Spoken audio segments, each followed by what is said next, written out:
Fakultas Hukum Universitas Nusa Cendana semester 4 pada program mata kuliah Hukum Kelembagaan Negara oleh dosen pengempu Pak Joseph Montero. Pada video kali ini, kami akan membahas mengenai kenetralan dan keberpihakan presiden dalam proses pemilu. Nah, saya pada podcast kali ini, saya sebagai host Amanda Priscilla Nediti dan teman-teman saya April Virginia Semlayaloe. Saya yang Rami dengan NIM 2302010 Saya dengan nama Ahmad Kamis. Saya Presiden Validor. Dan selamat menyaksikan video kami. Presiden Joko Widodo bicara terang-terangan bahwa seorang presiden boleh berkampanye dan memihak pada pemilu. Sejumlah pihak menilai pernyataan presiden ini merupakan isyarat bahwa Jokowi akan turun gunung mendukung pasangan Capres-Cawapres nomor urut 2, Prabowo Gibran. Presiden itu boleh lo kampanye, presiden itu boleh lo memihak, boleh. Tapi yang paling penting waktu kampanye tidak boleh menggunakan fasilitas negara. Boleh, Pak. Kita ini kan pejabat publik sekaligus pejabat politik. Halo semuanya, kembali lagi bersama kami di podcast Hukum Kelembagaan Negara. Pada kali ini kami kelompok 3 akan membawakan topik mengenai kepresidenan, khususnya keberpihakan dan kenetralan presiden dalam pemilu. Presiden Republik Indonesia umumnya disingkat sebagai Presiden Indonesia, yang merupakan kepala negara sekaligus kepala pemerintahan Indonesia. Nah, presiden dan wakil presiden dipilih secara langsung untuk menjabat selama 5 tahun, dapat diperpanjang sekali dengan masa jabatan maksimal 10 tahun. Sebelum adanya perubahan terhadap Undang-Undang Dasar Negara Republik Indonesia tahun 1945, presiden dan wakil presiden dipilih Majelis Permusyawaratan Rakyat dalam periode 5 tahun dan setelahnya dapat dipilih lagi tanpa batas. Nah, maka dari itu sekarang presiden dipilih melalui pemilu. Pemilu itu apa? Pemilu merupakan pemilihan umum. Adalah proses pemilihan untuk memilih sebagian besar atau seluruh anggota badan terpilih badan legislatif dan presiden yang dipilih secara langsung oleh masyarakat. Dalam pasal 22 ayat 1 dan 2 Undang-Undang Pemilu diatur bahwa presiden berperan dalam membentuk keanggotaan tim seleksi dalam menetapkan calon anggota KPU yang akan membentuk keanggotaan tim seleksi dalam menetapkan calon anggota KPU yang akan diajukan kepada DPR. Sehingga presiden dituntut untuk netral dan juga tidak berpihak selama proses pemilu. Hal ini agar pemilu dapat terselenggarakan secara demokratis, jujur, dan adil. Hal ini mengingat bahwa presiden selaku pemegang kekuasaan pemerintahan dan negara sesuai dengan mandat konstitusi. Namun, apakah dalam sejarah Indonesia pernah terjadi keberpihakan presiden dalam pemilu? Mari kita simak dalam podcast kali ini. Baik, pembahasan kali ini adalah contoh kasus dan keterlibatan serta keberpihakan presiden saat pemilihan umum berlangsung. Presiden sebagai kepala negara dan kepala pemerintahan diharapkan menjaga netralitas dalam pemilu agar proses demokrasi berjalan adil. Namun, dalam sejarah pemilu di Indonesia, terdapat beberapa kasus di mana presiden diduga terlibat atau menunjukkan keberpihakan terhadap kandidat tertentu. Bentuk keterlibatan ini bisa berupa penyertaan politik, kebijakan yang menguntungkan kandidat tertentu, penggunaan fasilitas negara, hingga mobilisasi peraturan negara untuk kepentingan elektoral. Berikut adalah beberapa contoh kasus keterlibatan presiden dalam pemilu di Indonesia. Yang pertama, pemilu tahun 2009. Dugaan keberpihakan Presiden SBY kepada Partai Demokrat. Pada pemilu 2009, Presiden Susilo Bambang Yudhoyono atau biasa disingkat SBY kembali mencalonkan diri bersama Budiono sebagai pasangan calon presiden dan wakil presiden yang diusung oleh Partai Demokrat. Dalam pemilu ini, Partai Demokrat mengalami lonjakan suara signifikan dari 7,45% pada pemilu 2004 menjadi 20,85% pada pemilu 2009. Beberapa faktor yang menimbulkan dugaan bahwa Presiden SBY memberikan keuntungan politik bagi Partai Demokrat antara lain: yang pertama, menjelang pemilu 2009, pemerintah SBY menggencarkan program bantuan langsung tunai atau BLT dan berbagai subsidi yang bertujuan membantu masyarakat. Namun, program ini juga dianggap secara tidak langsung meningkatkan elektabilitas Partai Demokrat. Selain itu, kebijakan ekonomi yang stabil serta berbagai program populasi lainnya turut memberikan keuntungan elektoral bagi SBY dan partainya karena menciptakan citra pemerintahan yang pro rakyat dan sukses dalam mengelola perekonomian. Yang kedua, sebagai presiden, SBY memiliki akses lebih besar ke media nasional yang langsung menguntungkan Partai Demokrat. Selain itu, penggunaan media negara seperti TVRI dan RRI juga dikritik karena dianggap memberikan porsi lain sehingga menimbulkan dugaan keberpihakan dalam penyajian informasi kepada publik. Ketiga, beberapa pejabat negara dan birokrasi pemerintah diduga lebih cenderung mendukung Partai Demokrat karena pengaruh kebijakan Presiden SBY. Selain itu, terdapat indikasi bahwa sejumlah program pemerintah dikondisikan untuk mendukung pencitraan SBY sebagai pemimpin yang pro rakyat, sehingga kebijakan yang diterapkan tidak hanya berfungsi sebagai upaya pembangunan, tetapi juga memiliki dampak politis yang menguntungkan Partai Demokrat dalam pemilu tahun 2009.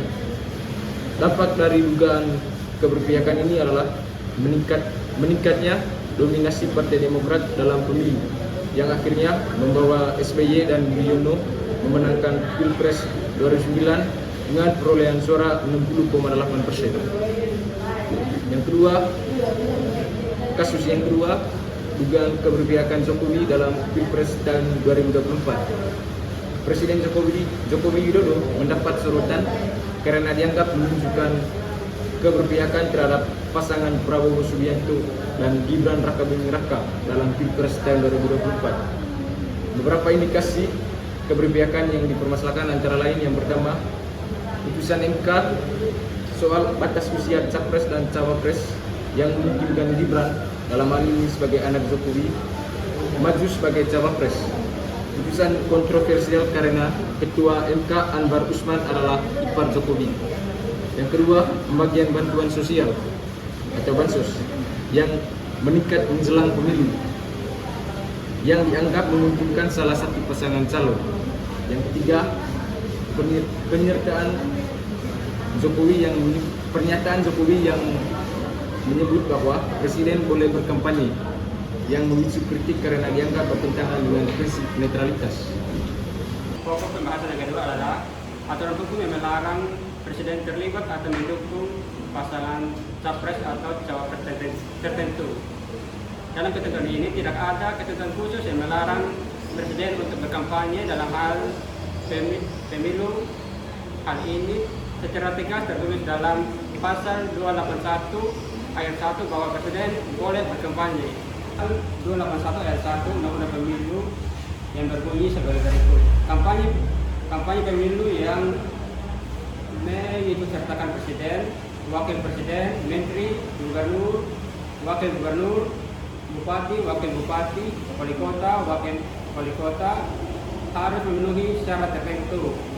Yaitu yang pertama, huruf A, tidak menggunakan fasilitas dalam jabatannya kecuali fasilitas pengamanan bagi pejabat negara sebagaimana yang telah diatur dalam peraturan perundang-undangan. Dan huruf B, menjalani cuti di luar tanggung jawab negara.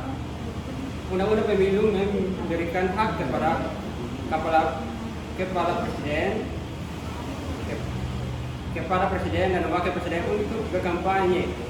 Secara umum, Undang-Undang Pemilu memberikan rambu-rambu atau peluang bagi presiden untuk berkampanye, tetapi delay atau kebijakan tidak menjelaskan semua hal secara rinci.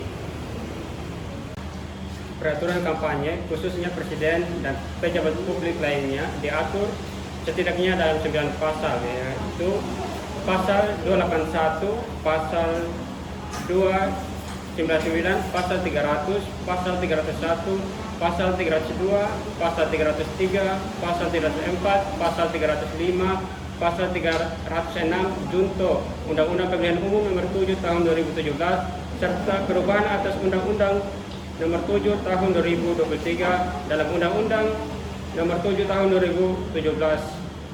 Selain undang-undang tersebut, ketentuan mengenai kampanye pejabat pemerintah juga diatur dalam Peraturan Komisi Pemilihan Umum Republik Indonesia atau PKPU nomor 15 tahun 2023 tentang kampanye pemilihan serta Peraturan KPU nomor 20 tahun 2023 Peraturan